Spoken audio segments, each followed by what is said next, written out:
First, though, let's go down to Cardiff. Ollie Whitfield-Miočić is there for us right here at TalkTV. Ollie, very good morning to you. Good morning, Mike. Thanks very much indeed for joining us. Obviously, a lot of nerves last night around what might happen. It was a calm night, as far as I know. What can you tell us? Yeah, it was a calm night. There was no real incidents. We were around the area until about 10:30 last night. There was a small gathering of friends and relatives at a place where tributes are being left. There had been some chatter in the local area that the police station might be targeted, but that didn't come to pass. Security sources within South Wales Police have told TalkTV that while they are thankful that there was no incident of note last night, they are fearful of the potential for some unrest at this weekend. That's because the weather is going to be nice, less people will be working, they'll be having the weekend off. But they do say that even though there isn't really a visible police presence here in the area at the moment, that there are police units on standby in various parts of Cardiff should anything happen. But this is still a community that is reeling from the loss of two teenage boys. It is angry with the police response, angry with the way that the information has been communicated, and people here say that the way that the police have changed their story has fueled even more mistrust in them. Yes, because yesterday we got that news, didn't we, that the police said they had found some CCTV footage, which we've all now seen, of a police car, what looks like certainly following two young boys on a bike, on an electric bike. Yeah, that's right. So at 6 o'clock in the morning, we heard from the Police and Crime Commissioner appearing on BBC Radio 4, trying to say that the misinformation that had been spread online, that the police were involved in a chase, was what had led to the riot.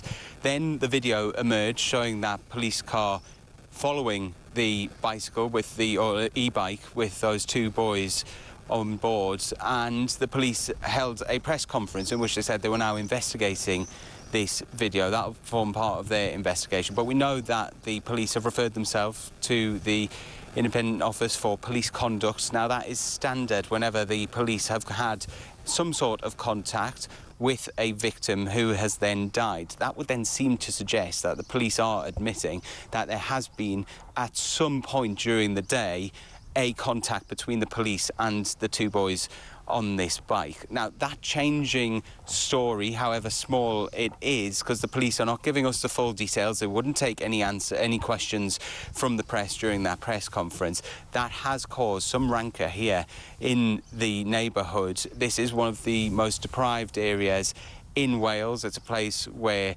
74% of households are affected by at least one metric of deprivation. Around 6 in 10 school children are eligible for school meals.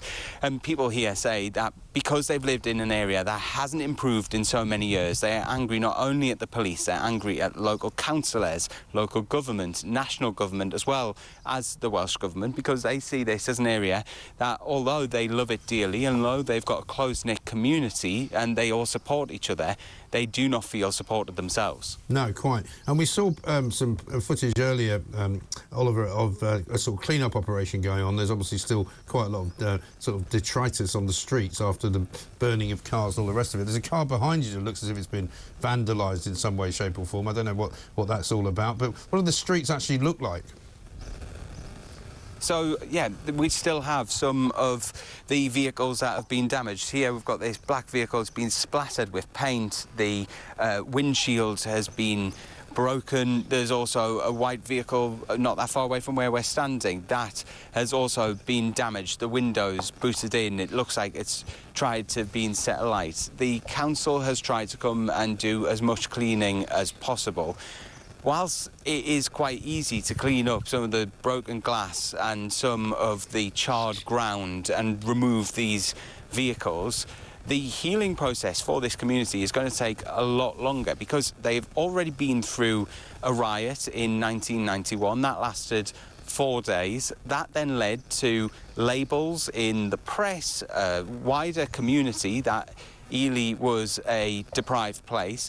And people felt that they lived under that shadow of that label for quite a while. There was studies by local schools where head teachers noticed that kids who were leaving school weren't able to get jobs, they then changed the addresses from which they were applying, and all of a sudden the kids got jobs. And so there is a fear here that because of the incidents that have happened 48 hours ago, that could have a long-lasting impact and set this neighbourhood back. It's something that nobody wants, and so the work really is to try to make sure that some positive comes out of this. I think local government, the Welsh Government, will be trying to find some way to make sure that what has happened here doesn't happen again, because we've spoke to one of the guys who had his taxi damaged. He says because it was damaged in a riot scenario, the insurance is no longer saying that they are liable for a payout. So real long-lasting impacts from what's happened here, especially for a community that doesn't have a lot to begin with.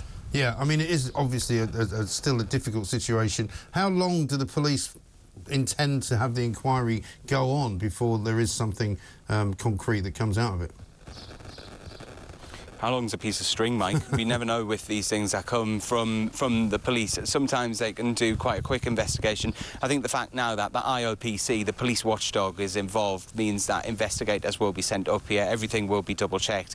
These things will take some time. There's then going to be the inquest for the two boys. You know, it's going to be a long time, I would say. I can't say that we're going to see something in a matter of weeks. I think this is going to be a matter of months. Yes. But all the time, that animosity towards the authorities will linger on here. And so I think that the work for the authorities is to try to find a way to build that community engagement so that the people here do not feel so left behind. Also difficult for the police as well, operationally, because if there is a problem again at the weekend, they'll have to take a view on how they respond to that problem. Several of their officers were injured. We saw the riot shields out pretty quickly, I suppose, on Monday night. Difficult to know how they're supposed to react.